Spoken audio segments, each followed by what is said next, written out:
Can I ask A question? Inborn talent ആണോ hard working mentality ആണോ ഒരാളെ successful ആക്കുന്നത്? ഞാൻ ഉത്തരം പറയാം.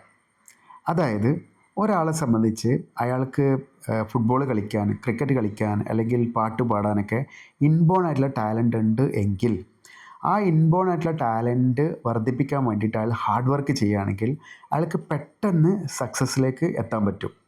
ഇനി അയാൾക്ക് പാടാനോ അല്ലെങ്കിൽ ക്രിക്കറ്റ് കളിക്കാനോ കഴിവില്ലെങ്കിലും അയാൾ അതിൻ്റെ മേലെ ഹാർഡ് വർക്ക് ചെയ്യാൻ തയ്യാറാണെങ്കിലും അയാൾക്ക് എന്ത് ചെയ്യാൻ പറ്റും? സക്സസ്സിലേക്ക് എത്താൻ പറ്റും. പക്ഷേ ഇവിടെ വ്യത്യാസം എന്താണെന്ന് വെച്ച് കഴിഞ്ഞാൽ ഒരാൾ അയാളുടെ ഇൻബോൺ ടാലൻറ്റിനെ തിരിച്ചറിഞ്ഞ് അതിൻ്റെ മേലെ ഹാർഡ് വർക്ക് ചെയ്യുകയാണെങ്കിൽ അയാൾക്ക് പെട്ടെന്ന് സക്സസ്സിലേക്ക് പോകാൻ പറ്റും. അയാൾക്ക് ഒരുപാട് അച്ചീവ്മെൻറ്റ്സുകൾ നേടാനും കഴിയും. So inborn talent and hard working is that both things are very important. Have a nice day.